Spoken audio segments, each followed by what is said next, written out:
非凡知识的彼得·罗宾逊。为了纪念著名经济学家、社会理论家、公共知识分子胡佛高级研究员汤姆·索尔的杰出学术成就，我们诚邀所有受其作品启发的人参加2项全国性比赛。托马斯·索尔征文比赛面向高中生和大学生，学生们可以通过汤姆·索尔作品的视角探讨一个文化问题或政策问题，或者反思托马斯·索尔如何改变了他们的世界观。他确实改变了我，我想他可能也改变了你的世界观。第2项比赛是托马斯·索尔视频比赛。这项比赛面向所有人开放。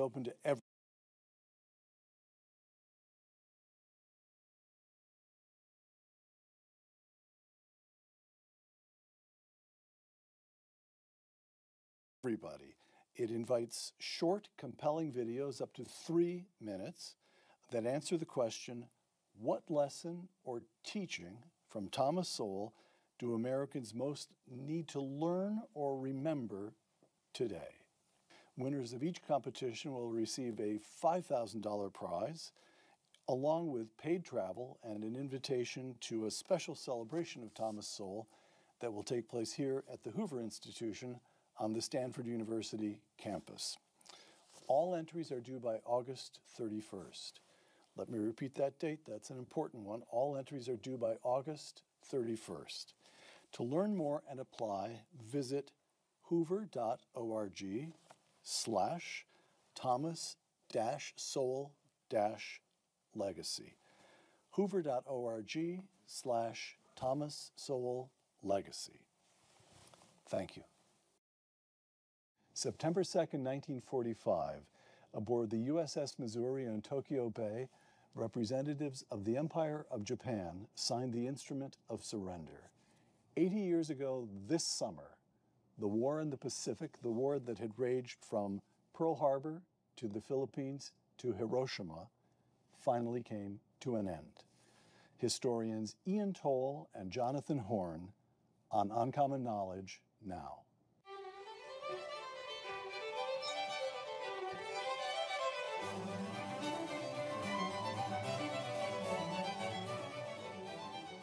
Welcome to Uncommon Knowledge. I'm Peter Robinson.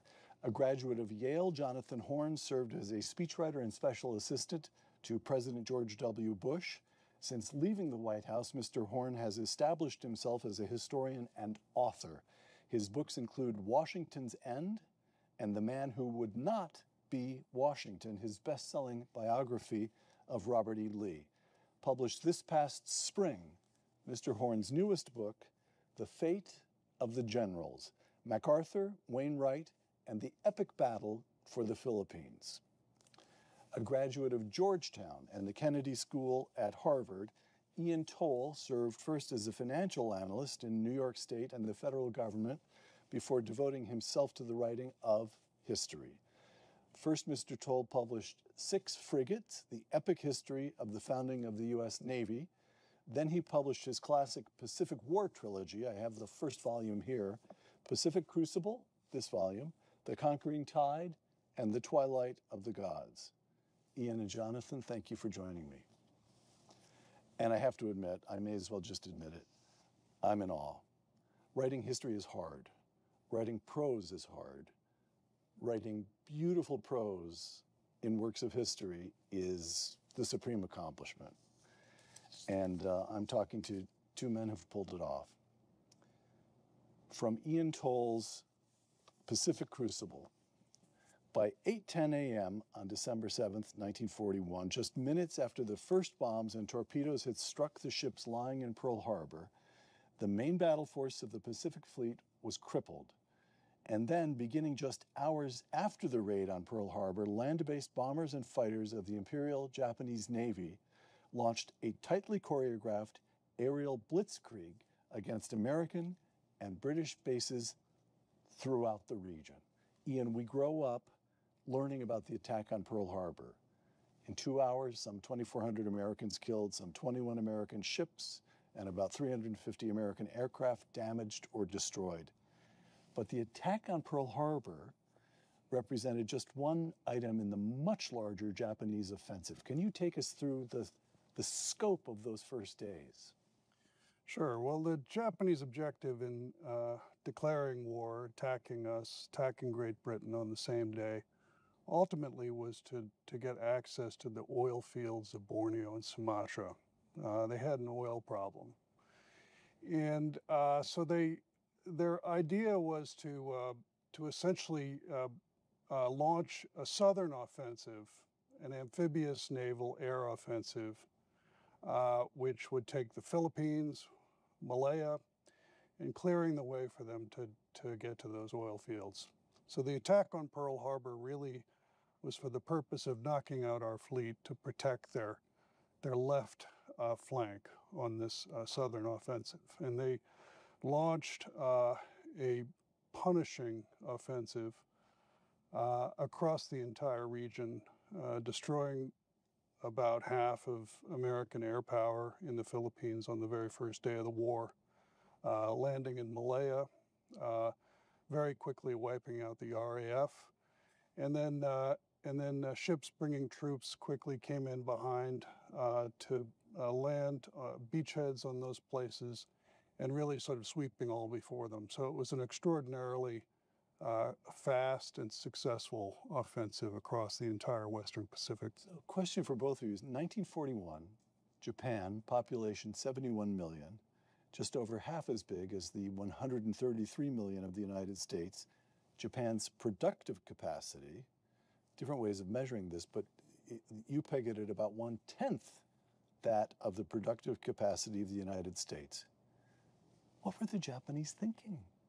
I mean, in retrospect, this is part of it's almost the permanent question on every page when one's reading a book of history, is to pretend that you don't know the way it all ended, so to speak. So what did they have in their heads when they launched this attack? I think they saw Nazi Germany as unbeatable in Europe. They expected Moscow to fall. The German operation into Russia had begun that June, just a few months earlier, and the Nazi Germany and Japan were allies. I think Japan saw essentially an opportunity to sort of pick up the scraps of the British Empire, of what was the American Empire or territories, and so really it was a bet that Nazi Germany, fascism was ascendant in the world, and that this was their opportunity to get a share of the spoils. That sounds right. Yeah, I think if you look at the situation in 1941, it's also important to say that the United States was vulnerable in places like the Philippines. We hadn't made the investments necessary to defend our far-flung colonies that the United States had. So the Japanese were right about that potential gamble. It just was the long-term gamble that they were so wrong on.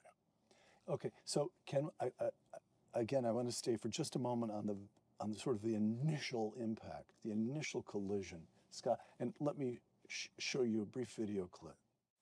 Mr. Vice President, Mr. Speaker, members of the Senate, of the House of Representatives,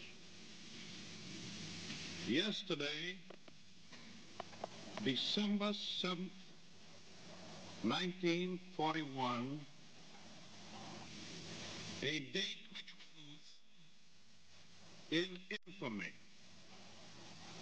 The United States of America was suddenly and deliberately attacked by naval forces of the Empire of Japan. I ask that the Congress declare that since the unprovoked and dastardly attack by Japan on Sunday, December 7th, 1941, a state of war has existed between the United States and the Japanese Empire.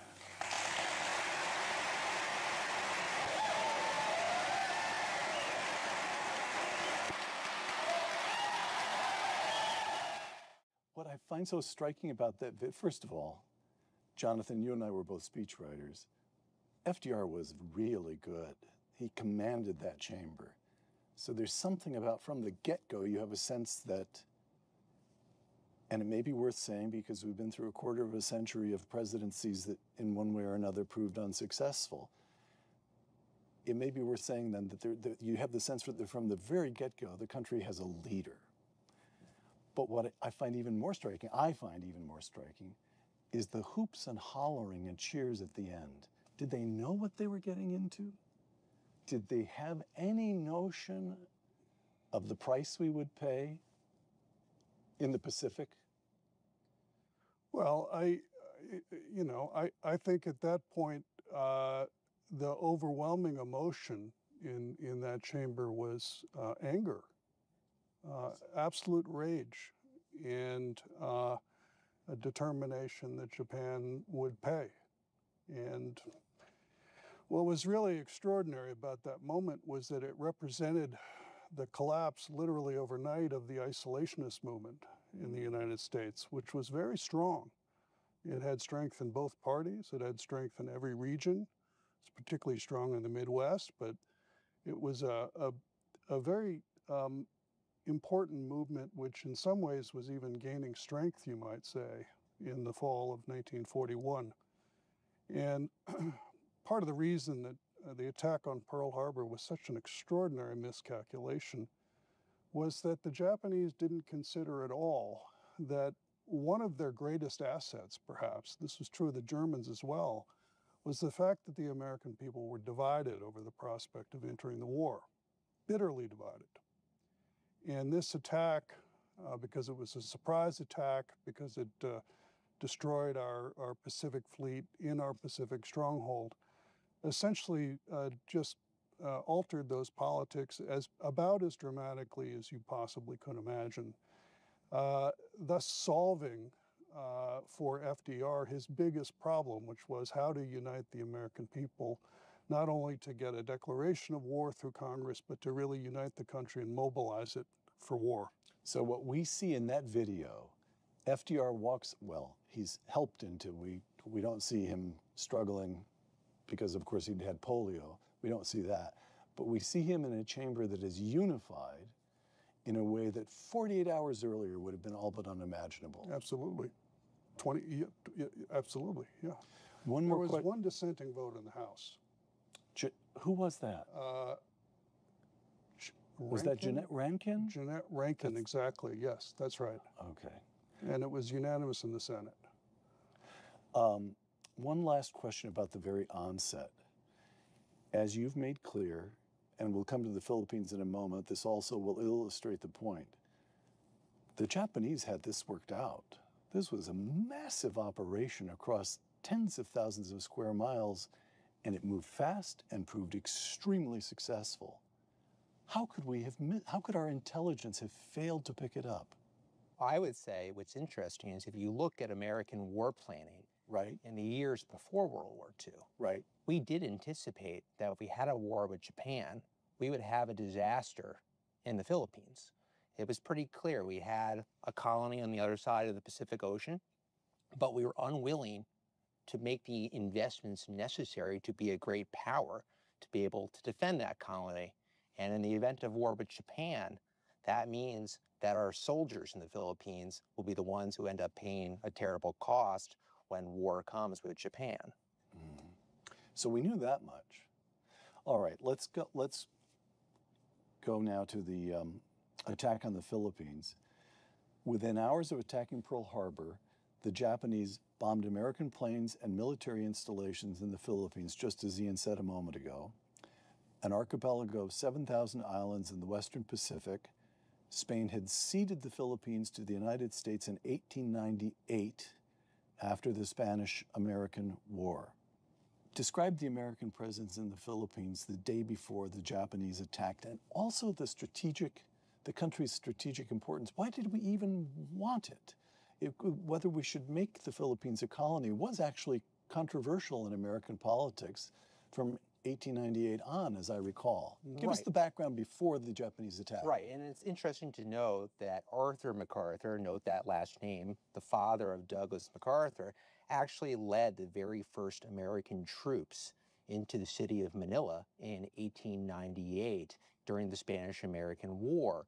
And Arthur MacArthur, you can look at him and get a sense of why Americans thought the Philippines were so important. There was this sense that if you had the Philippines, they would serve as a shield to American interests in the Pacific. And there was also this theory that great powers needed naval bases, and the Philippines would allow America to have great power in Asia.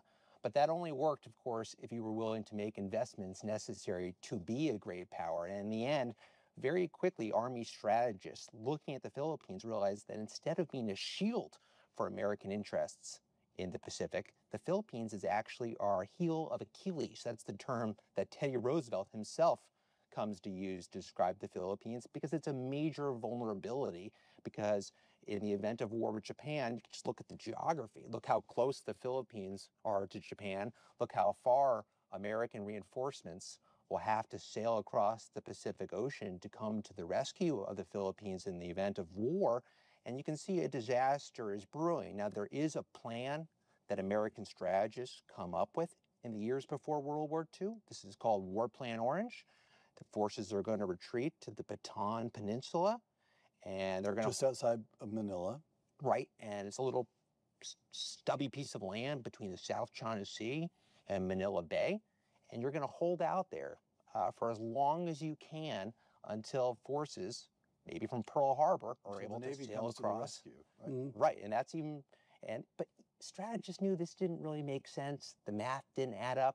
The reinforcements from Pearl Harbor were not going to be able to get there in time, as long as it would take, as long as those forces would be able to hold out. And that was even before the attack on Pearl Harbor. So you can imagine the disaster you're looking at on December 8th, 1941. Okay, so let me give you a timeline here. The Japanese opened their attack on the Philippines on December 8th, 1941, just as you say, the day after Pearl Harbor.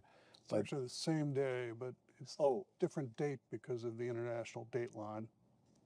Got it. Thank you. That's how good you are, Ian. That's how good you are.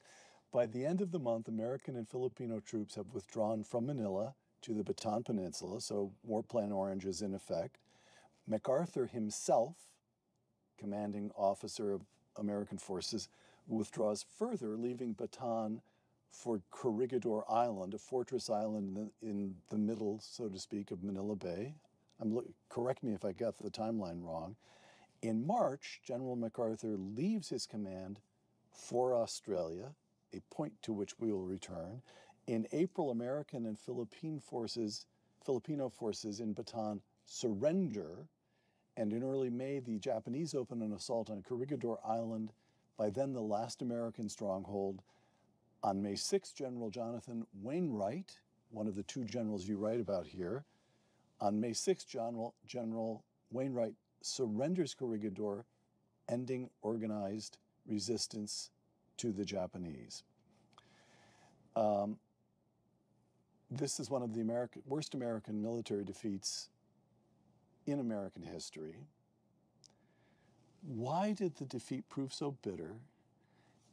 And tell us what MacArthur was doing, hightailing it out of there. I'm putting it provocatively because it's an issue. Explain that. Absolutely. And first of all, the surrender on Bataan in April 9th, 1942 is the largest surrender of American forces in history. How many This do we... is nearly 80,000 United States troops, mostly Brits Filipinos. surrendered in Singapore? More, 100,000. 100,000. Yeah. All right, so these are two. The Japanese take Singapore. Churchill's beside himself because it's such a blow to British morale for 100,000 men to lay down their arms and surrender. And then we do the same thing in Bataan. Well, I think one difference is that if you look at the situation, and this goes to your question, why was MacArthur withdrawn from the Philippines? Right. If you look at the situation in February and March of 1942, all across the Pacific, the Japanese are advancing. They're going to take Singapore. They're going to take Hong Kong. They're taking the Dutch East Indies. Even Australia doesn't look safe. Guam falls. Wake Island has fallen. only in the Philippines can Americans see what they so desperately want to see, which is evidence that we are fighting back against the Japanese. And that fight has become synonymous with the name Douglas MacArthur. And that happens for a very simple reason. There's only one means of communication with the outside world. That is the radio. Douglas MacArthur is in control of the radio. And the communiques he issues tend to mention only one person, Douglas MacArthur. Now, I think it's fair to say to MacArthur, I think he was willing to stay in the Philippines and he was willing to die. I do not think he was willing to become a prisoner of war. He said over and over again the Japanese would never take him alive.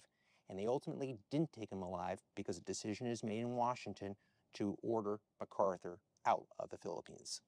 And why did they take that decision is made by FDR himself, or at least approved by FDR himself. And why did they take that decision? Well, the order is given to order MacArthur out of the Philippines because it is seen that he is too important to go down with the ship. And of course, if you look at it on the other way, it would seem to be an incredibly dishonorable act for the captain to desert the sinking ship. But there's this other attitude that this is why it's controversial 8 decades later. Right. But there's this other attitude that he is too important to go down with the ship. And now MacArthur himself tells the story that he made the decision for 2 reasons. One, he thinks could be court-martialed unless he obeys. Now, that seems really very unlikely to me. The order did come from Franklin Roosevelt. And it was in the form of an order. Yes. He was not given options. Right. The commander-in-chief said, leave. Now, would they have court-martialed him for disobeying an order, refusing to abandon his men? Politics were very high on the list of considerations that went into the decision. And if ordering the general out of the Philippines looks bad, court-martialing the general for refusing to go looks worse. So I think that's extremely unlikely. Now, the other reason MacArthur gives for his agreement to go is he says he is convinced that he can make a return to the Philippines from Australia almost immediately. Now, if he really believed that, it's almost delusional. He knows that the Navy is not able to break the Japanese blockade of the Philippines, and he also knows that there are not supplies and other equipment necessary to launch an invasion back toward the Philippines in Australia at the present moment. But he says, I think he almost allows himself to be deluded on this point as he makes his way to Australia. All right. So you don't hold it against him? The people in Bataan held it against him. All right. So now Bataan and the so-called Bataan Death March, this is something that runs through the war. You both make a great deal of it. Let's deal with it right now. The shock Americans felt as they began to realize the way the Japanese treated prisoners, and later, we'll come to it again in a moment when we get to the island hopping strategy, the way they would insist on fighting to the last man. There is something here that is shocking to the American conscience, shocking to the American sense. Describe this. Go into it a bit. The Death March? Well, the Death March, let's start with the Death March. What was it? It was the first and most notorious of the Japanese atrocities against surrendered prisoners. They had not made any adequate plans to deal with the number of prisoners that they had in Bataan. So they essentially just sort of marched them at gunpoint out of the peninsula. Many of them were very ill or wounded. And by then, they hadn't had proper nutrition for weeks at least, isn't that right? They were living on 1,000 calories a day. These are men who were supposed to be fighting in foxholes, but if you were living on 1,000 calories a day, you could barely get out of bed. Right. And it as you say, shocked the American people. I think it aroused a peculiar sense of hatred for the Japanese that we didn't ever even really have against the Germans, because the Germans, although they treated the Soviet prisoners very badly, by and large, they adhered to the international standards with the treatment of American and Allied prisoners. And so this is part of what explains this kind of searing hatred, animosity that was felt by the Americans for the Japanese. If I might. Yes, please. In fact, it was censored from the American people for a time. I mean, is that so? We didn't know about the Bataan Death March immediately. And when we first got word of it, it was considered too explosive to share with the American people. And we were worried that the Japanese might do worse to our prisoners if it became public. And when it finally did become public, of course, it did. It became front page news everywhere. But when MacArthur first heard the news of the Bataan Death March, his reaction as recorded was, "They will pay." Mm. And you quote, Jonathan, in your book, you quote a letter. General Wainwright, if I'm remembering this correctly, was not actually part of the Bataan Death March, but he spent a good long time in a Japanese prisoner of war camp. Now, he's a commanding officer, so they would have extended whatever professional courtesy, so to speak, they would have given to him. And you quote a letter in which he himself writes, that his weight, now he was never an enormously heavy man, he was tall, but he was known for being thin early in his life, but his weight has fallen to 145 pounds. Less, 125 pounds. 125 pounds. 125 pounds. He's a 6'2" man. His nickname in college at West Point was Skinny. Was Skinny. But he's not skinny like me, not like, he was skinny in the tough sort. And that is the way he's able to smuggle news. He is able to eventually send word back home, and that's the way he's able to smuggle news of his mistreatment by indicating that he weighs only now as much as he did when he first started as a cadet at West Point, and that's a significant point of intelligence that he's able to get past Japanese censors. But there was no professional respect from the Japanese for General Wainwright. The Japanese had a code, and it did not include surrender, and for a general to surrender was just simply disgraceful and unthinkable. And for them, they really only had one remedy, which was suicide. And so he was considered an oddity in his captivity. Now, of course, the Japanese knew that Westerners did do this. And it's important to say that Wainwright, after MacArthur left, he had made this vow. He had said on his diary on April 2nd, 1942, because he could have potentially escaped too. His command encompassed all of the Philippines. He could have gone to one of the lower islands on Mindanao and hopped on a B-17 and maybe got into Australia too. But he makes his vow that he's going to stay with his men because, as he writes, no other course of action would be honorable. And so he knows when he writes those words that he's going to become a prisoner of the Japanese. He's already seen, as you put it, that the Japanese themselves don't believe in surrender. And the people who don't believe in the concept of surrender are not likely to treat prisoners of war well. All right. Every episode that you mentioned, we could talk about for hours. We can't do this with television. We have to move along. But it is all stirring and fascinating. Midway, back to sea, and back to Ian. After 6 months of all but unbroken Japanese advances, come 3 days in early June 1942, the Battle of Midway. Ian Toll in Pacific Crucible. Midway blunted the tip of the Japanese spear. Now, we'll come to the battle itself in a moment, but explain the strategic importance to the United States of blunting that spear. Yeah, the Japanese had, they'd shown they had the capacity to take an enormous amount of territory, to take it very quickly. They did this with air power, with troop landings, with naval power, and they were threatening really to run right down through the axis of southern Oceania, the island groups north of Australia, and potentially severing our sea communications with Australia and New Zealand, which our strategists in Washington saw as a kind of a critical issue.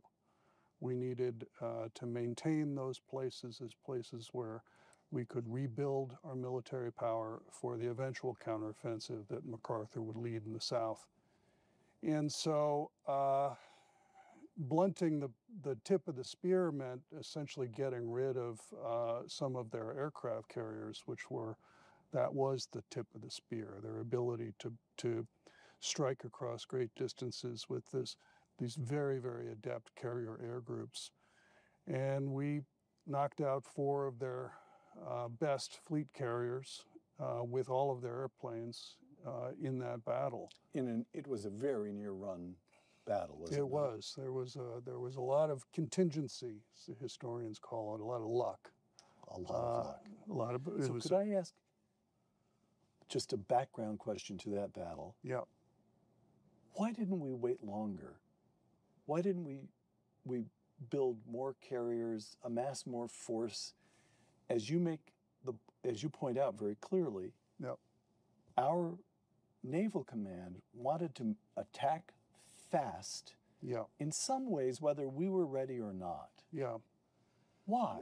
Well, I mean, there was a lot of debate about this, actually, but I think Ernest King, who probably more than any other one military officer, shaped the overall strategy of the Pacific War. Ernest King, he had various titles: Commander of Naval Operations. He was the top man in Washington. Yeah, he combined the 2 top commands in the Navy, Chief of Naval Operations and a command that no longer exists, Commander-in-Chief of the U.S. Fleet. I see.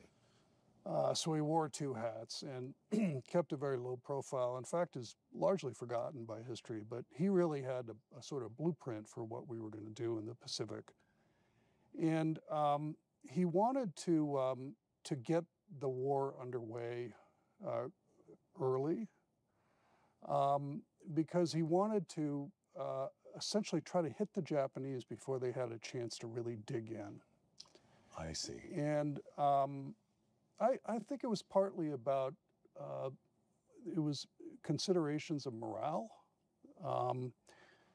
the feeling that we need to be fighting from the beginning.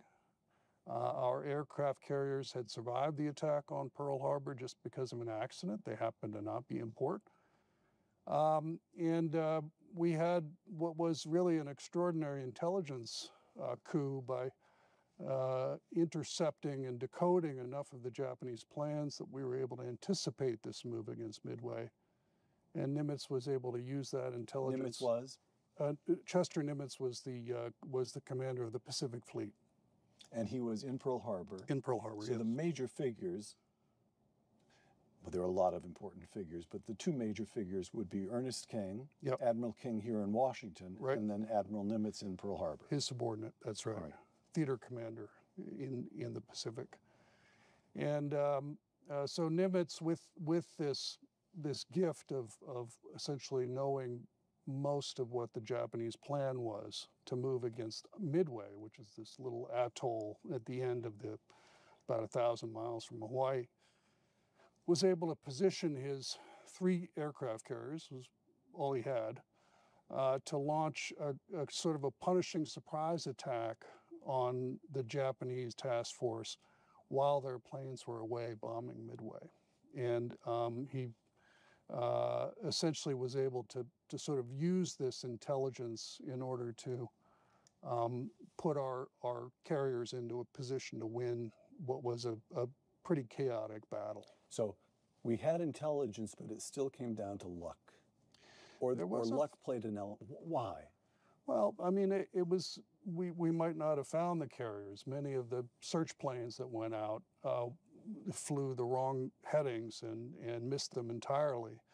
The dive bombers of the Yorktown and the Enterprise, they might not have scored a devastating lethal blow on 1 or 2 or even 3 of the Japanese aircraft carriers. If even one of those Japanese aircraft carriers had survived and was able to launch a counterstrike, maybe they would have knocked out 2 or even 3 of our carriers. Instead, they only got 1, the Yorktown. And so you could easily see how all of this might have gone differently. Yeah. Again, I'm going to quote you, Ian, in Pacific Crucible. For the remaining war, Japan's transcendent fighting spirit, you put fighting spirit in quotations, was to be pitted against America's overwhelming industrial military might. So this correlation of forces changes at Midway and remains the determining substructure of the conflict from that point to the end. Explain that, if you would, for just a moment. Yeah, well, we were mobilizing very quickly. And this really is maybe the single most extraordinary story of America's involvement in the Second World War, was how quickly we were able to retool our economy and put it on a war footing. And so we understood well that we would be able to overwhelm Japan by sheer weight of ships and planes and tanks and troops, given enough time. And Midway was important, particularly because it was early in the war. It was 6 months after Pearl Harbor. It was a devastating counterpunch in the early stages of the war. And by doing that, it bought time for our commanders in the Pacific, and it bought time for our country here at home to continue this process of mobilizing, pouring out these military assets which would be used to strangle Japan. And give me in a couple of sentences, how do things stand in the war in Europe at the same time, at about this point, June of 1942? Well, it's you have the critical question at this point in Europe is what's going to happen on the Eastern Front. Right. And Stalingrad, the early stages of the Battle of Stalingrad are in this summer of 1942, and by the end, you have the German defeat there. And so you're beginning to see that the war in the East is going to be a devastating defeat for the Germans. It already looks that way. Okay, so my amateur's feeling was that in June of 42, Hitler's at maximum expansion. But people you can already see that he's going to actually begin contracting. I mean, if you look at what our military leaders are saying, by mid-1942, there's a growing sense of confidence that we're going to win this war, both in Europe and in the Pacific. That Hitler has bitten off more than he can chew in Russia, that our supplies are beginning to get through to Russia, and that with our help and the help of our allies, the British, eventually they would be able to turn the tide of that war. And these two conflicts are linked. They're very closely linked, right? So the victory at Midway was important for one of the reasons it was important is because it affected the politics that FDR was dealing with at home. There was a lot of sentiment in Congress, in the press, among many of the American people that really we should treat the Pacific War as our primary theater, that the Japanese were our real enemy, that they had attacked us, that we should place the emphasis. We should be sending most of our military power to the Pacific. And by scoring this extraordinary victory so early in the war, it, I think, gave FDR a little more breathing room to pursue a Europe first global strategy, which was the correct strategy, I think. Anything you'd care to add? Well, I would say that MacArthur himself never accepted the European first strategy. You know, for him, the Pacific always remained the key, and specifically his theater in the Pacific, his return to the Philippines. Absolutely, yeah. And so every a pattern continued into Korea. Right, and every action Ian is talking about, MacArthur sees, and his response is, okay, the next logical step is send more forces to me. He was a great man, as you will insist before this is over. But what it comes down to is wherever he was standing was the most important place in the world. That is well put. I think that's well put. All right. So back to your man, Douglas MacArthur, General MacArthur. Again, brief timeline here. In the second half of 1942, the Marines land on Guadalcanal, one of the Solomon Islands. the naval battle of Guadalcanal takes place, forcing the Japanese to withdraw from the island. In November of 1943, the Battle of Tarawa, did I pronounce that correctly? Tarawa. Yeah. Tarawa. The Battle of Tarawa, one of the Gilbert Islands. In June 1944, the invasion of Saipan, one of the Mariana Islands, and the Battle of the Philippine Sea, which ended the ability of the Japanese to conduct carrier operations. Which I get from, all this comes from your books, boys. So this brings us back to the Philippines. On October 20th, 1944, General MacArthur lands on the island of Leyte.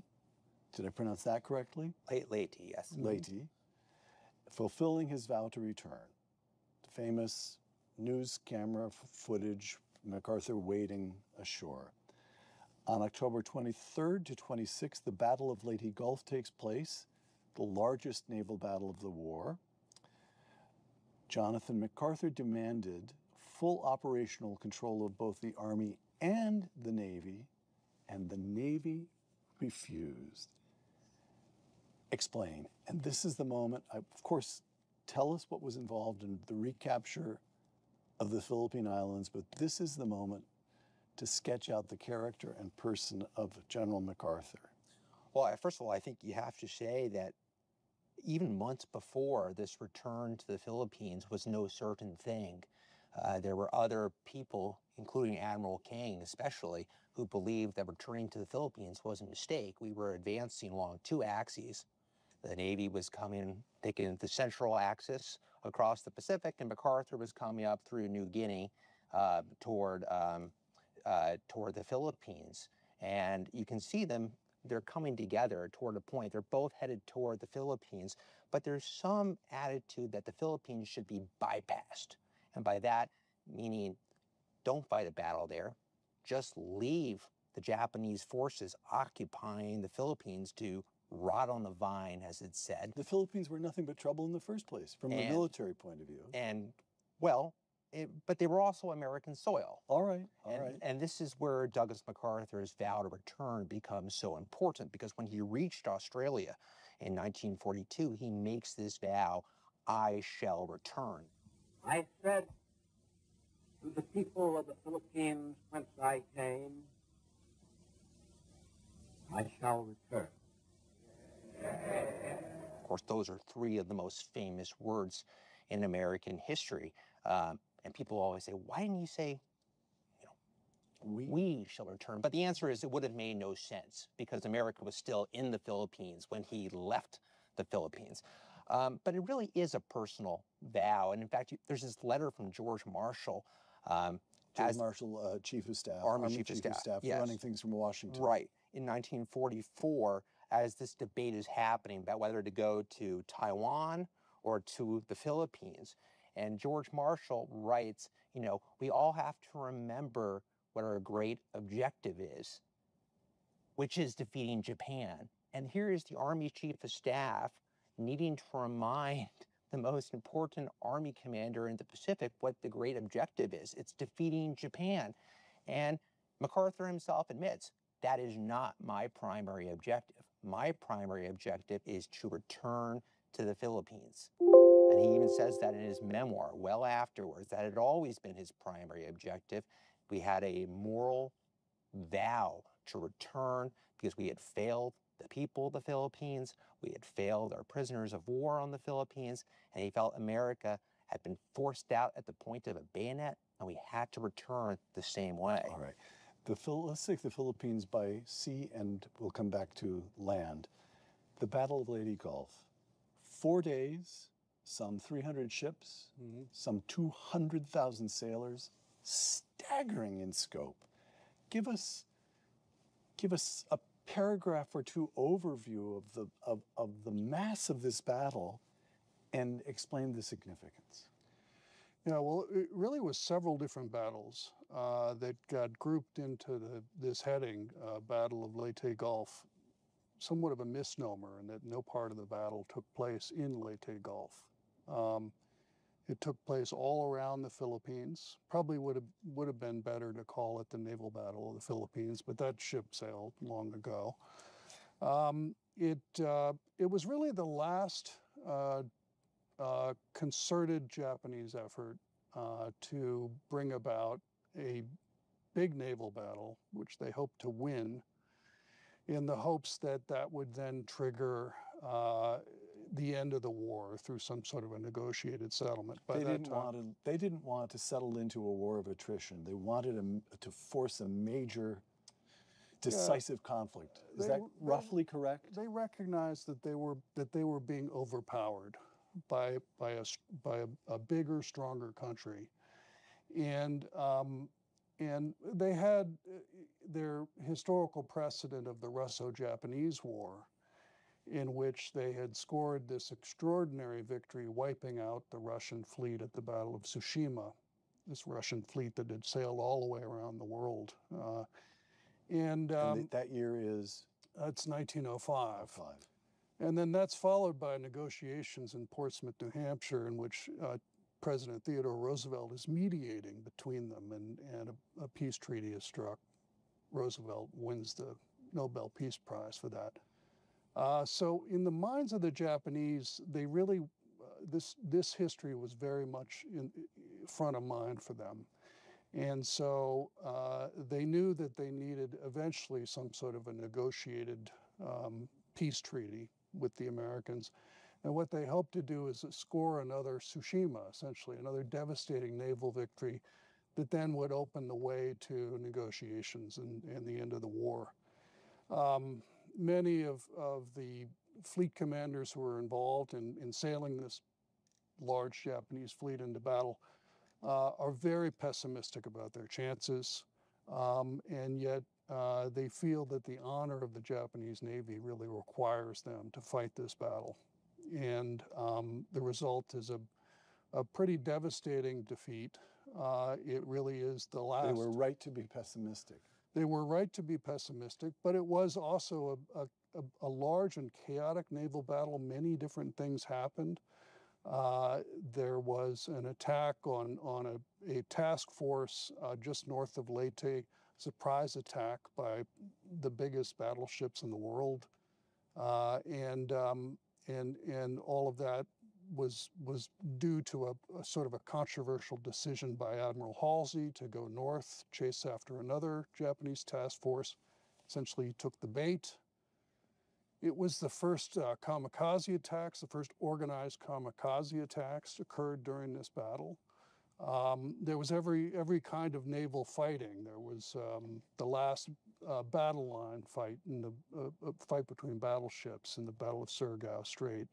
There were the carrier fight off of Engano. There were submarine attacks on both sides. There were the appearance of the kamikaze, which became the single most important weapon for the Japanese, naval weapon in the last year of the war. And so all of this happened in a very compressed period of time. But that really was the last time that the Japanese Navy was able to act together as a fleet. Jonathan? Well, by the way, they almost succeeded. Yes, I mean, it's important to say it was a lot of luck. Another near-run thing. Yeah, exactly. And if they had, it would not have been impossible to imagine them destroying MacArthur's invasion of Leyte. So I mean, it was a near victory that turned into a calamity for the Japanese. It also shows, I think, that the Japanese realized that losing the Philippines was a catastrophe for them, that they even embarked on this expedition, on this risky plan. But it has to be said, it almost succeeded. By the way, can I ask, just to establish for viewers today, let me just put it this way. When I was a little kid, watching Second World War shows on television, which no longer even exist, of course, that war in which my own father took place in the Pacific, that war seemed somehow alive, current. I read your two books, and the passage of these decades, I'm now in let's say the second half of middle age, let's put it that way, it seems closer now to the Civil War in my mind. And so you said a couple of times that, I think it was you who said the radio communication and MacArthur was in charge of radio. And you know there are going to be kids listening to this to whom that does not compute. What do you mean? I have my iPhone right here. I can talk. How can anybody be in charge of radio? But I wonder if you can just, both of you actually take a moment. Well, Ian, perhaps at sea, and then we'll come to the land battle for the Philippines. Who's in charge of the Battle of Leyte Gulf? Who coordinates this? Nimitz is back in Pearl Harbor. Mm-hmm. He's not in charge of anybody. This is individual commanders on individual the amount of personal initiative, yeah, the way training and some sense of honor is enough to force men to very knowingly risk death and mayhem and maiming themselves and sailors is just astonishing. Yeah. Viewed from today, is it not? Well, it's an extraordinary chapter in our history and in world history. It's the largest, bloodiest, most historically important war in our history. So yes, absolutely, of course. And I think that there's a sense that we share as Americans that this was when we were at our best. And that's been a very important part of the way the war is remembered. It's partly why we still find it so fascinating. I think maybe we have a sense that we were better as a country then than we are now. Hold that thought. We'll come to that. The Philippine land battle, again, briefly the timeline. January, the U.S. 6th Army lands in Luzon, which, again, correct my pronunciation. In February, American forces and Filipino guerrillas take Manila, although the fighting in the city continues for a month. Also in February, the Japanese withdraw to fortified positions in the Sierra Madre Mountains, where fighting continues until well into May. And the Battle of Wawa Dam, I see these things in print, but I have no idea how to pronounce them. Correct my pronunciation, is one of the longest engagements in the entire Pacific War. The Japanese are very good at withdrawing and hunkering down. How did the Sixth Army perform? Was MacArthur a great general? Well, I think first of all, it's important to say that the Battle of Manila was one of the bloodiest and most terrible battles of World War II. I mean, the entire city of Manila by the end is basically destroyed. The Japanese their high command had not planned to fight a battle in Manila, but naval forces of the Japanese had stayed in the city and had not left. MacArthur himself had assumed from the start that Manila's how big, roughly? Well, population? This is a major city. A million? Yeah, Okay. about that. And its population is during wartime, but it's also, people are now realizing that maybe it's good to get out of Manila. And MacArthur's operating under this assumption that there was no major battle for Manila in 1898. The Spanish sort of did a play act battle and then left. And that there had been no major battle in 1942. He had declared the city an open city himself and left to Corregidor because he wanted to save Manila. This is his home. But the Japanese in the end, and remember, as you said, they don't believe in surrender. In the end, MacArthur is planning a victory parade for Manila. But what's happening is the Japanese are actually fighting block by block. And they are destroying whatever they can't hold, and that includes the people of Manila. And even at this point in the war, this takes us by surprise. Well, the fierceness of the opposition, the refusal to surrender this street and then the next street. It takes MacArthur by surprise.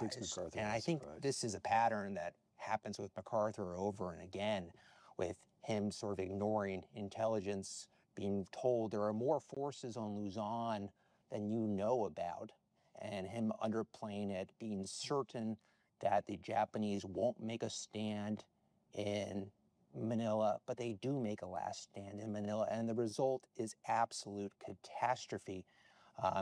The American forces do come in, but they have to fight block by block, and they make a final stand. The Japanese in the walled city, the old walled city. This is a great sort of relic of history, and it is destroyed by this battle, and over 100,000 people are killed in Manila. This destruction is 100,000. That must civilians. include. Oh my goodness! All right. Because the Japanese are essentially killing and mutilating everybody as they are abandoning their positions. MacArthur refuses to use air power on the city, but he eventually consents to use artillery, which can wreck a city as well as anything. But the blame for this clearly rests on the Japanese, and it's the great irony of MacArthur's vow to return to the Philippines. He believes this is a city he considers to be his home. It's been his objective to return to the city, and it's been his obsession, and it ends with the city he loves being absolutely destroyed. All right. Yeah, Manila was considered, maybe the most beautiful city in Asia, and it was just absolutely leveled. The Pearl of the Orient. And a lot of Filipino historians have speculated, how history might have been different if that city in particular had been preserved. It might have put the country on a much better post-war path. So why would it be, this is this difference between the war in Europe and the war in the Pacific and the way they're remembered. And it feels to me as though, this is subjective, so I may simply be mistaken, but it feels to me as though our generation has a much clearer, I can close my eyes and call to mind one photograph after another of a devastated Berlin. I don't think I can recall seeing a photograph, except in your books, of a devastated Manila. Somehow that doesn't seem as present in the American consciousness. Why would that be? I think it's because people are more familiar with Europe. The geography of the Pacific is a mystery to most Americans. And, even when we take the Philippines for the first time in 1898, the joke is that William McKinley doesn't even know where the Philippines are on a map. And that's I don't think that's fair, but that was the joke. And that problem remains as you look at the Philippines. The distances are just vast, and it's difficult even now for Americans to understand the geography. And you read it right now as tensions rise with China. Even now, I think Americans read the geography of the Pacific, and they're sort of reading over it, not really sure where these various islands actually are. Right. Okay. Island hopping. Again, timeline. February and March 1945, the Battle of Iwo Jima. The Marines capture the island after brutal fighting. March 9 and 10, 1945, Operation Meeting House. The massive incendiary raid on Tokyo is carried out by the U.S. Army Air Forces under the command of Major General Curtis LeMay. Incendiary attacks on Japanese cities continue for the rest of the war. April to June 1945, the Battle of Okinawa, the largest amphibious assault in the Pacific. Okay, so we're moving into the final phase of the war. Ian, explain the strategic significance of Iwo Jima and Okinawa. And if Americans have trouble finding the Philippines, who cares about Iwo Jima and Okinawa? And yet, if every American who cares at all about a military history can picture anything, it's the raising of the flag on Iwo Jima. How can this be? How did those two small islands come to be of such importance that thousands fought and died for them? Well, what's most important, I think, about them in the context of this war is that they're close to Japan. Iwo Jima is 650 miles, I think, from Tokyo. Okinawa's 400 miles from the southern end of Kyushu, which is the southernmost of the 4 Japanese islands. So we're closing the ring now around the Japanese home islands. And Iwo Jima really was taken for the purpose of essentially clearing the flight path for the B-29 bombers that are now, as you say, burning down Japanese cities, operating from the Marianas. Iwo Jima's on just about a direct flight line from the Marianas north to Japan. And then Okinawa, after prolonged debate, Raymond Spruance, who was the great fleet commander, had argued that Okinawa should be our base of operations. Finally, they'd ruled out taking Taiwan, judging that it was too large, and that taking Okinawa would give us most of the same benefits on an island that was closer to Japan. Our base of operations for what operations? For the prospective invasion of Japan and the end of the war. All right. The incendiary raids. After taking command of air operations against Japan in early 1945, LeMay, this is General LeMay, shifts from high altitude attacks. Mm-hmm. These bombers are designed for high altitude attacks. It turns out they're very inaccurate. And he invents, as far as I can tell, low altitude, nighttime incendiary raids. And what's he up to there?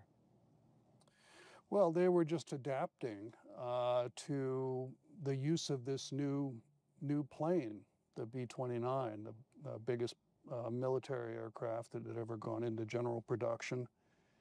They were getting enormous numbers of them off the Boeing assembly lines in the States. And this had been a tremendous investment that the Congress had agreed to, and they wanted results. It had been designed as a plane that could carry a heavy bomb load to a great distance. Really, the Air Forces, Army Air Forces between the wars were trying to develop these techniques for precision bombing of targets. There was a device called the Norden bomb sight. A great promise was held out for this thing. And essentially, we were not getting the results that LeMay wanted, and so he thought a shift to a different kind of a tactic, going in at 5,000 feet instead of 25,000 feet, going in at night, and just scattering these napalm incendiaries over the most thickly settled part of these wooden and paper cities would essentially deal a sort of a devastating blow that would sap the Japanese ability to carry on the war and perhaps convince the leadership that there was no option but surrender. All right. So now we begin to move into the final phases here. On the night of March 9th and 10th, taking off from the Marianas, some 300 B-29s released more than 1,600 tons of bombs on Tokyo, including napalm, jellied gasoline, so forth, destroying some 16 square miles of the city, much of which, of course, is constructed of wooden structures, and killing as many as 100,000 people, mostly civilians. Now, by March 1945, the Germans have repeatedly bombed London. The British and we Americans bomb Dresden. What is going on? By this point in the war, are we ourselves simply inured to attacks on civilians? Or is there a purely military justification for those fire bombings? What's going on? Well, I mean, I think there was a step-by-step sort of a process.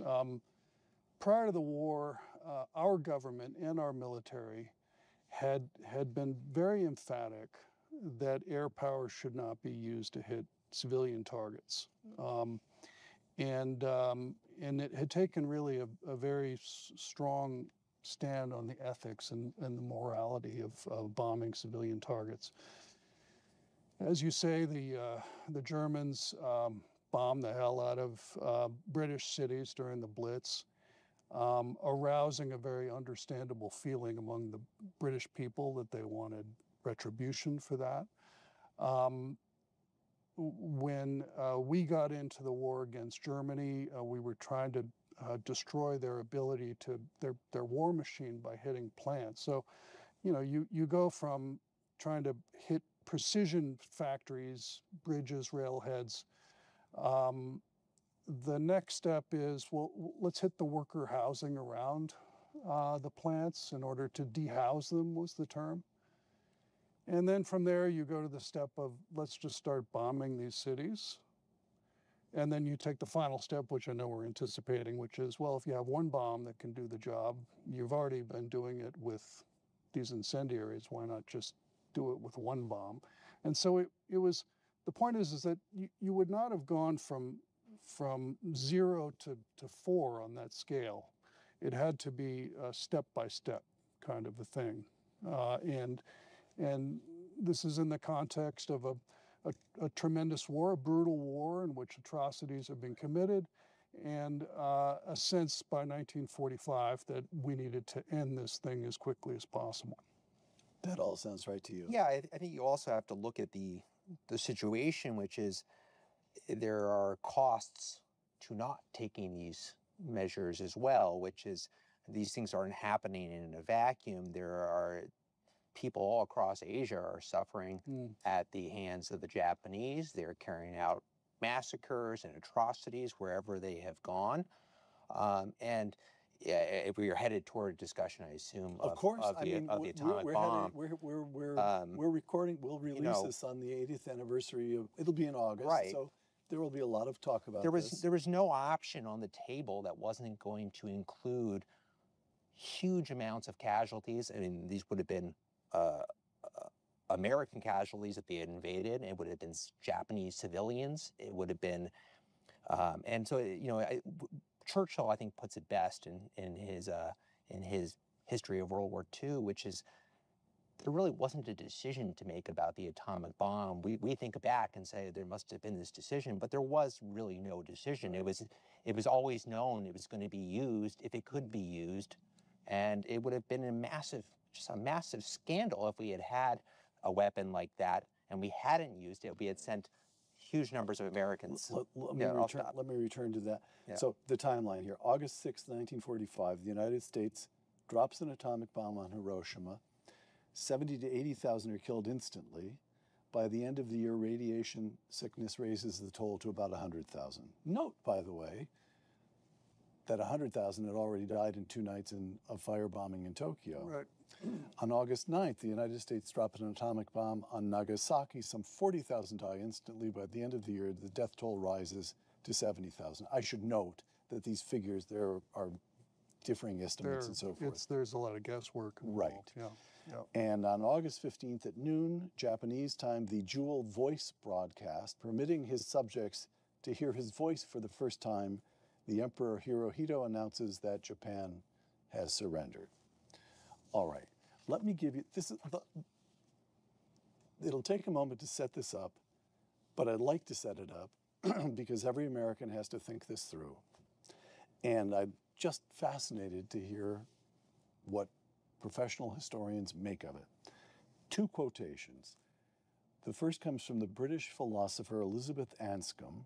She's writing a 1958 pamphlet opposing Oxford University's decision to award Harry Truman an honorary degree. The war's over. The 50s are, Truman's now a former president. She won't have it. Quote, with Hiroshima and Nagasaki, we are not confronted with a borderline case. In the bombing of these cities, it was certainly decided to kill the innocent as a means to an end. I have long been puzzled by the common cant about President Truman's courage in making this decision. Mr. Truman was brave because, and only because, what he did was so bad, close quote. Here's the second quotation, Wilson Miss Campbell, who, by the way, is both a historian of the early nuclear age and a Catholic priest. Quote, the atomic bombs allowed the emperor and the peace faction, its so-called peace faction, in the Japanese government to negotiate an end to the war. Of course, the United States eventually could have defeated Japan without the atomic bomb, but all the viable alternative scenarios to secure victory would have meant significantly higher Allied casualties and higher Japanese casualties. Arguing that dropping the bombs was the least harmful option to President Truman will hardly be persuasive to those who see everything in a sharp black and white focus, yet this is how I see it. If someone can present to me a viable and more moral way to have ended World War II, I will change my position, close quote. Ian, what do you make of Elizabeth Anscombe and Father Miss Campbell? Well, you know, we're going to be debating the morality of the atomic bombings forever. We're not going to settle this debate. This is one of the most closely scrutinized issues of World War II. We now have had 4 or 5 generations of scholars doing the pick and shovel archival work. We understand very clearly what happened. And the answer as to whether it was the right decision or not is not going to be found there. It's really not in the documents. It's not. It's a philosophical and moral debate. There were they were called revisionist historians. I don't particularly like that term, but there were various theories that were developed in the 60s and 70s. One was that the real purpose of the bombing of Hiroshima was to intimidate the Soviets, this atomic diplomacy kind of a concept. I think that has not fared well in more recent scholarship, although it is clear that Jimmy Burns, the Secretary of State, Henry Stimson, the Secretary of War, had at various times said this is a potential benefit of the atomic bomb, that it'll be easier to deal with Stalin. It is not true that the Japanese government was looking for a way to surrender, but it is true that there was a peace party. Take a moment on that one, because that is still in the air. There are some who say, and this is where the story gets complicated, and complexity is sort of unavoidable here in this story, but there was a peace party within the Japanese government that wanted to bring Moscow, the Soviet government, in to mediate talks with the United States, looking toward a sort of a negotiated surrender. Again, they're looking back on this model of the Russo-Japanese War. Stalin is stringing them along in a very sort of a cunning, devious way, characteristically, with his intention of attacking the Japanese forces in Manchuria as soon as he could move his army into position in Siberia to do that. And he had promised at Yalta, he had promised us that he would join the Pacific War within 3 months of the fall of Germany. And our government, meanwhile, has broken the Japanese diplomatic codes. So we have a window into what's happening in Tokyo. We're reading their diplomatic traffic. We know that they're urgently trying to bring Moscow in as a mediator. And we have evidence that the emperor is behind this effort. So we know that there is a part of the Japanese government that wants to end the war and may be willing to accept surrender on close to terms that we would find acceptable. But the military leaders were determined to fight to the end and would have prevented any kind of move towards surrender. The atomic bombings and the Russia coming into the war, which they did the same day we dropped the bomb on Nagasaki, those 2 events provided the kind of shock that allowed for this final process where these 2 deadlock sides of the ruling circle went to the emperor and said, we need you to decide. And he said, we're going to surrender. It is absolutely astonishing. Again, it is astonishing that the war cabinet in Japan, after 2 atomic weapons and the Russian entry into Manchuria, is still deadlocked. Yeah. They have to go to the emperor to get the deciding vote for surrender. That is correct, isn't it? Yes, it is. All right. So we have, there's a peace faction, but there's also a faction which is willing to see Japan reduced to cinders out of this. There is such a thing as a death wish in some weird way. It's the army. It's the army. Really, yeah. Okay. Yeah. Jonathan? I think a lot, even this discussion, of course, is a form of revisionism because it wasn't a discussion that was necessarily being had in real time. in 1945. That said, if you look at the options, if you're starving Japan, would have surely resulted in more civilian deaths. Invasion would have resulted, I mean, that was something that was very much on the mind of American policymakers, how many Americans would die invading the main islands of Japan, and the estimates were all over the place. But one thing was agreed: it was going to be a high number, and a large number of Japanese civilians would have died. You have prisoners of war in Japan who were going to die, and if you continue, of course, in the other bombings, as you pointed out, you were leading to large numbers of deaths.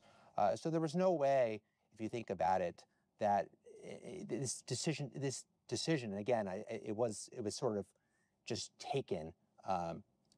It has to be viewed in the context of the moment. Let's take a moment on that one, because I find this absolutely fascinating, and I believe it says something about what they were actually thinking. And if you read Elizabeth Anscombe, she believes that Harry Truman made a decision and that there's a kind of calculus that was weighed and he chose the wrong and evil.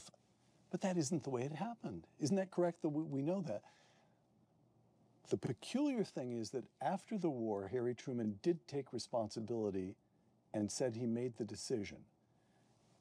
We have no documentary evidence that there was a presidential decision. And indeed, the notion that the use of atomic weapons is reserved to the commander-in-chief is only codified after the war. That there was no need for the president to make a decision because everybody understood that if any weapon we got that would help us win the war more quickly would be used. Final note on this. I once asked, Jonathan and I belong to a club for former presidential speechwriters. And when I first joined that, started attending meetings of that club, there was a man called George Elzey who had written for Harry Truman and had been with Truman in Potsdam. And to the extent, you'll see it in certain histories, there's a note asking Truman's permission to release a certain press release explaining the bomb. Yep. And on the other side, Truman says approved, but not before such and such a date, which is the date on which he will have left Potsdam. He doesn't want to have to explain this to Stalin in detail in person. And the man to whom he handed that to have it transmitted back to Washington was George Elzey. And I asked Elzey, was that a decision? Implicitly, was that a presidential decision? Now, George Elzey was in the 90s by the time I asked him this, but he said, you don't understand. And it was the sort of an assertion of nobody could understand what it was like. We wanted to end the war. There was never any question that if that experiment, the Trinity explosion in the New Mexico desert, if it was successful, nobody doubted that that bomb would be used. That's my understanding from talking to a then very old man. But that's supported, and that is what the documents indicate.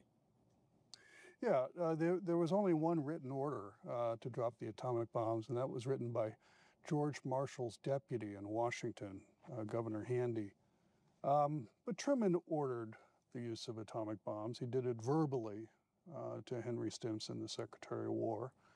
And there are a few interesting wrinkles to this story. In his diary, Truman wrote the day he gave this order. He said, I've told Stimson that we're going to warn the Japanese and that we're not going to use this weapon against a civilian target. It's going to be a military target. This extraordinary passage is sitting there in his diary. And I think historians have seen that as a sort of a ham-fisted effort to sort of shape the perceptions of historians and biographers, knowing that they'd be reading the president's diary. Of course, anything the president writes in his diary is going to be important. But this is not what was ordered. What was ordered was drop 2 bombs on 2 of the 4 cities that have been selected by the Target Committee. As of a certain date, as you say, that he wanted to be at sea when the first one was dropped.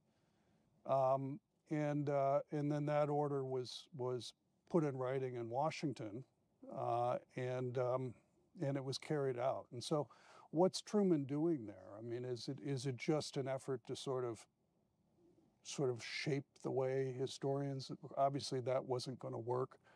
Or did it show that he had real pangs of conscience, and that maybe if he'd been president, if he hadn't just stepped into the role recently, if he'd been president for a year, if he'd sort of found his footing, if he was more confident, he would have given that order. And then history might have played out very differently.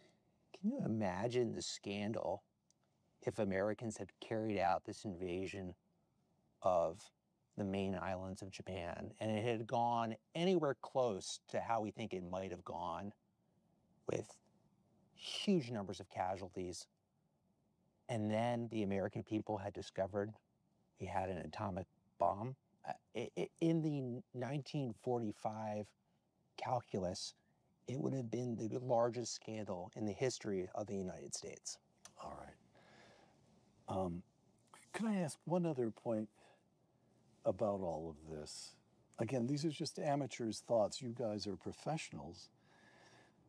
But Admiral Leahy, who was Franklin Roosevelt's chief of staff, and Chairman chief of staff is a complicated term. It sort of begins, but he's the military representative to the White House, and he becomes very close to Roosevelt, and he stays into the Truman administration because, of course, as you point out, Roosevelt dies completely unexpectedly in April, and Harry Truman is dropping the bomb in August. Things are moving extremely fast.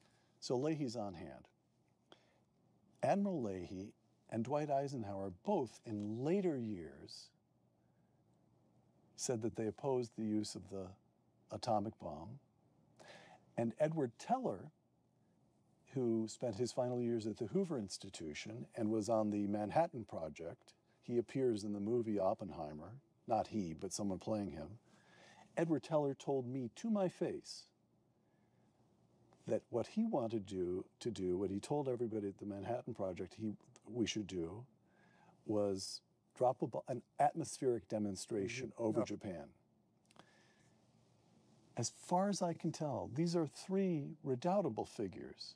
As far as I'm aware, there is no written evidence that they made these suggestions or opposed the use of the bomb or called for an atmospheric demonstration at the time.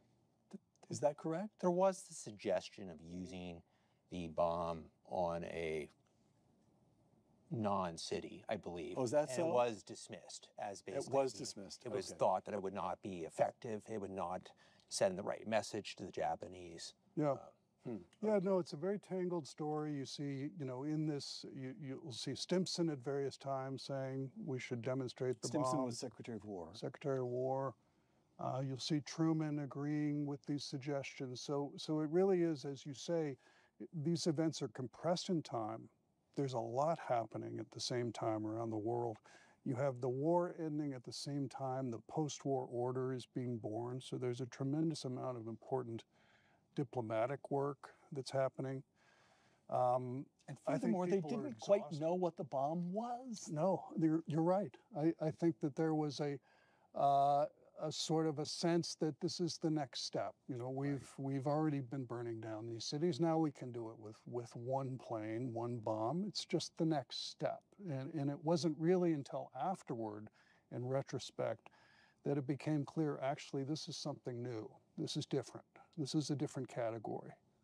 We're here at the Hoover Institution, so we should mention that of the many people who criticized the decision to use atomic bombs was the former president, Herbert Hoover, said that he was revolted by it and used similar strong language often throughout the years after the bombings.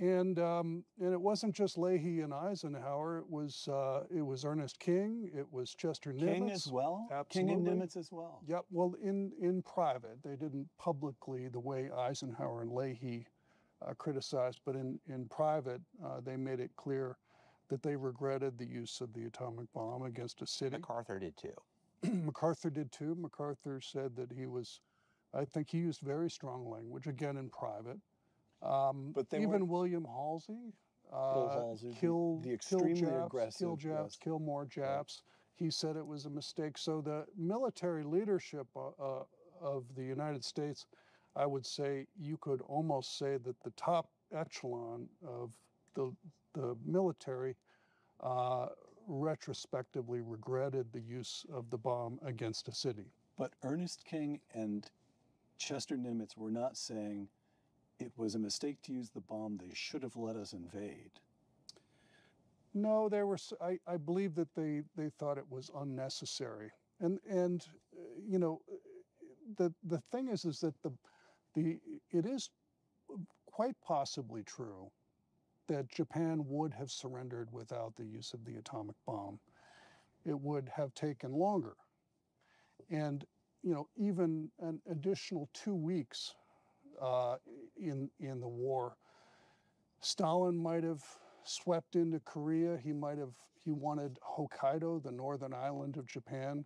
Hokkaido might have spent 45 years on the other side of the Iron Curtain. That easily could have happened. If the war had lasted 2 weeks longer, Hokkaido might have been the equivalent of East Germany. So it was important to win the war quickly. And I think partly what the bombs did is they stopped the clock on the war right when the Red Army was starting to move. And that had long-term consequences in Asia. Sorry, this is my last. I find it absolutely fascinating hearing what professionals make of all of this. Let me read you from an essay, famous essay, intentionally provocative essay, 1981, Paul Fussell, Yep. Who served in Europe. Thank God for the bomb. Thank God for the atomic bomb.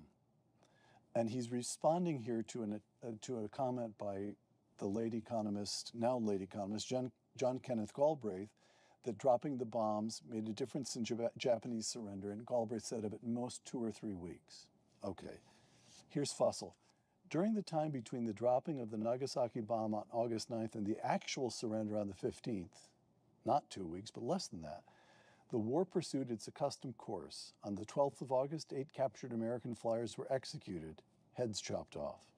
The 51st United States submarine Bonefish was sunk, all aboard drowned. The destroyer Callahan went down, the 70th to be sunk, and the destroyer escort Underhill was lost. That's a bit of what happened in 6 days of the 2 or 3 weeks posited by Galbraith. What did he do in the war? He worked in the Office of Price Administration in Washington. I don't demand that he experience having his ass shot off. I merely note that he didn't. So there is, okay, that's vivid, it's colorful, it's intentionally provocative, but it sets up an important question. To what degree of deference do we owe to the actual experience and judgment of those who were there? Well, I think that's history. And, you know, it's very easy to look back on what happened in the past, and something that I think Americans are become too comfortable with, looking back and saying they would have done things differently. But it's also important to say that we are denying, in some sense, the agency of the Japanese themselves. They were the ones who were keeping this war going. They were the ones who had started this aggression and territorial expansion that led to the war. They were the ones that had attacked Pearl Harbor, and they were the ones who had this philosophy of no surrender. And that led to this terrible, which we can all agree is terrible, but terrible point that this became necessary to do in 1945. All right. Final question here. The passage of time and the teaching of history. This lived memory of the Second World War is gone. It is just gone. And the footage is in black and white. It might as well be the First World War, or it might almost as well be the Second World War. And yet the two of you have just argued, totally persuasively in my judgment, that it matters to us today. So you're both historians, you both write bestsellers, I'm delighted to say. You both work very carefully at the craft of prose, which suggests to me that you take seriously your position in a democracy. You are performing a service for your fellow citizens. How do we convey the reality of what you describe here? Do we do the job that we need to do in teaching history, even recent history, even the history of grandparents and great-grandparents? And how could we do better? You must reflect on this. Yeah, I do. Teaching history, you have the dilemma that you begin teaching children when they're very young, right? We want our first graders and second graders to be introduced to history. There's only so much you can get across to a child that age, right? So True enough. You need a sort of simplified narrative, which then is going to become more complex as they get older and as you come through high school and into college. So you're gradually, you need to really develop the more difficult and nuanced themes have to come later. And you need, maybe some of the myths, there was some wisdom in the way that we did this in the past with children, particularly young children, teaching them some of our national myths, and then letting that picture be complicated as they get older. But in general, I share the criticisms that many conservatives have had of the way history has been taught in schools, in universities. And I think part of the reason people still buy books like these is because they get to a certain point in life and they realize I didn't learn as much as I would have liked to learn when I went through school. And, I think particularly people get into their 30s and their 40s and they look back on their lives and they say, I've lived through some interesting history. So you're ready to sort of receive this information more when you reach a certain point, which is another way of saying that it's largely middle-aged and older people who read these books. But there's a reason for that. And that desire to kind of go back and delve into these things at a later age is something that I think we'll always see. And that's natural. That's to be encouraged, I think. Jonathan? You know what I think children respond to is stories about people. People making difficult decisions. Children understand that more than we think. It's when we remove the people from the story and we talk about history as if it was inevitable and various different movements and that you lose their attention. People are interesting. Biography is interesting. That needs to be part of the way we teach history to children. Yeah. All right. Jonathan Horn, author of The Fate of the Generals, MacArthur, Wainwright, and the Epic Battle for the Philippines. Ian Toll, author of the Pacific War Trilogy, Pacific Crucible, War at Sea in the Pacific, 1941 to 1942, The Conquering Tide, War in the Pacific Islands, 1942 to 1944, and Twilight of the Gods, War in the Western Pacific, 1944 to 1945.